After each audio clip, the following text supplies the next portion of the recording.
Hey there, Sharon Horne-Ellstrom here. Welcome to day 22 of our BU 365-day challenge, doing one thing every day that improves us.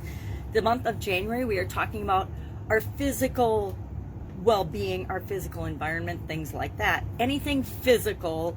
And then later on, we'll talk about the other areas and aspects of our life, one per month for the first 9 months of this year. The way I've been taught to break down and look at my life in different areas. They all interact, they all interconnect. I love this diagram because it shows how interconnected all the areas and aspects of our life are. So it's impossible to separate them, but for planning purposes, for thinking about them, we kind of have to separate them at least a little bit in our mind and in our lives so that we can concentrate on what's really important to us at any given time. So today we're going to talk about hydration, water, not necessarily bottled water. I actually drink less bottled water these days. I grew up when there was no bottled water. You had a drinking fountain and a tap, and everybody shared it. Everybody stood in line at school to wait for a drink at the drinking fountain. But we're going to talk about, I think that once we all hit a certain age or adulthood, even as kids, we know it's important to drink water every day. Now, how much is up for debate? Because it's like anything else. It totally 100% depends on you. How much water do you need? It's different for you than it is for me. It depends on your size, it depends on your weight, depends on your diet, depends on your environment, where you live, all these things. So it's up to you to use yourself as a science experiment and figure out for you. And there's ways to know if you're drinking enough water or not drinking enough water. If you're getting up 12 times during the night to go to the bathroom, you're probably drinking too much water during the day. If you are dehydrated or have very yellow or colored urine, gross, but let's talk about it, that means you're probably dehydrated and not getting enough water. If you're feeling dizzy or headachy or other symptoms, or if you have super dry skin or wrinkles, God forbid, I must need more water.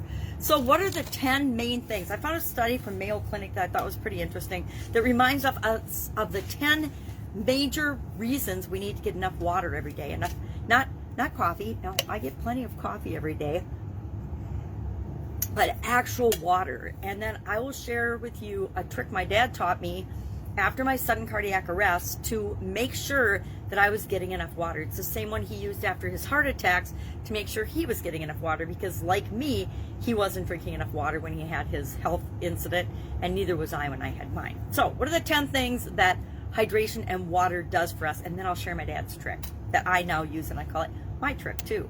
Number 1, it carries nutrients and oxygen to our cells. Hello. Our blood is made up of 90% water. Our bodies are made up of 60-some% water total, but our blood is 90% water. So if we don't have enough hydration and water, we get dehydrated, and the nutrients and the oxygen don't get to our organs, our heart, our breathing, anything, and we will not function. We'll be tired and have not have energy. We might actually pass out. I know people, including me, that have passed out due to being dehydrated. It flushes bacteria out of our bladder. That's why we go to the bathroom. That's why looking at what color it is will give you an indication of whether you might need more water or not. It aids digestion. It prevents constipation, another fun fact. It normalizes our blood pressure, which for some of us is very, very important. Following my heart event, I had high blood pressure, and I didn't want to have to take medication for it. So between diet and hydration and exercise and different things, I got to the point where I don't have to take a high blood pressure medicine. I don't want to. Stabilizes our heart rate. Again, important for some of us with heart challenges. It cushions our joints. Now, I actually have arthritis as well, so it's important that my joints get as much cushioning as they possibly can, and I like to aid that by drinking water. Also, okay, here's my whole medical history. I had kidney stones and had to have kidney surgery when I was younger, and since then, that was probably the number one thing that made me a huge water drinker, was the kidney stones, because water helps to break up and aid in the passing of kidney stones. But it protects our organs and our tissues. It regulates our body temperature.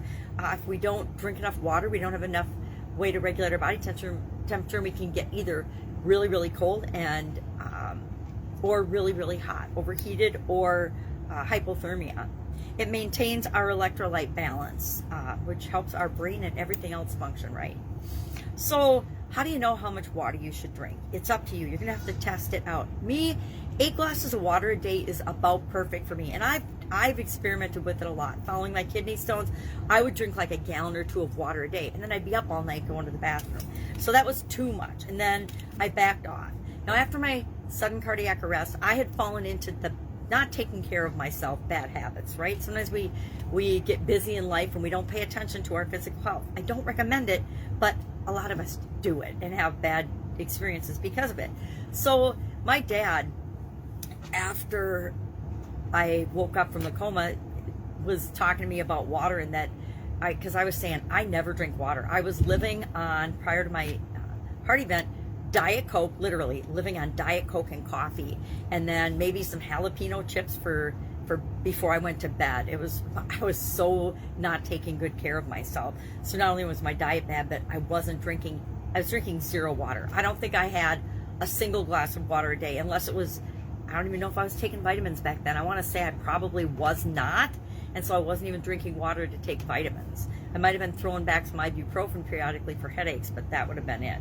So what my dad taught me was, he said, okay, I am not a water drinker either, but after my heart attack, and it turns out he had had several heart attacks and strokes that he didn't know about. He was definitely a type A workaholic personality.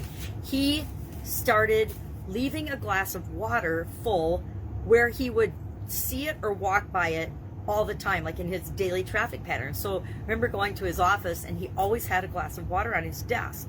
And as soon as it was emptied, he'd fill it up again. And at first he said he used little Post-it notes. These are these are recycled Post-it notes. He used Post-it notes to keep track of, these are official 3M Post-it notes. So he used Post-it notes, and I've got a list of something on there, let's take it off. And he would use a little hatch mark and put a little hatch mark whenever he had a glass of water. So he'd 5, 6, 7, 8, how many ever he would have during the day. And he would actually write it down and track it. Why? Because what we measure, what we track, we pay attention to. And pretty soon it just became a habit. And by putting it in a high traffic place where he would walk by and taking a drink every time he walked by it, it became easy and natural for him to consume plenty of water during the day. And then he didn't have to track it anymore. But that's how I did it. I learned using his same strategy. Get a piece of paper or a Post-it note or a little notebook or something, and then just put it by your glass of water in a place you're going to walk by often, or set it on your desk, and then whenever you see it, take a little drink. You can have a drink of water while you're doing something else. So that was his trick. Our action item today is just share in the comments below about how much water you think you consume a day right now. And of course, we're going to encourage you to improve that if you so choose, but at least test it out on yourself. But today, just share, hey, be like me in 2010. I drink 0 glasses of water a day. I don't intentionally drink or consume any water.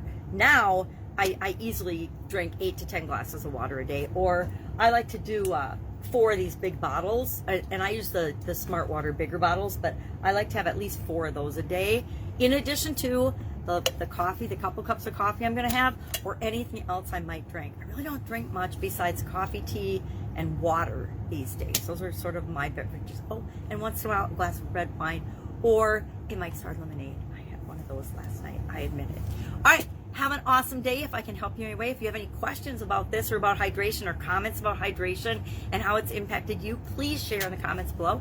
Otherwise, I will be with you tomorrow with another physical related topic for our 365-day challenge to do one thing every day that improves us.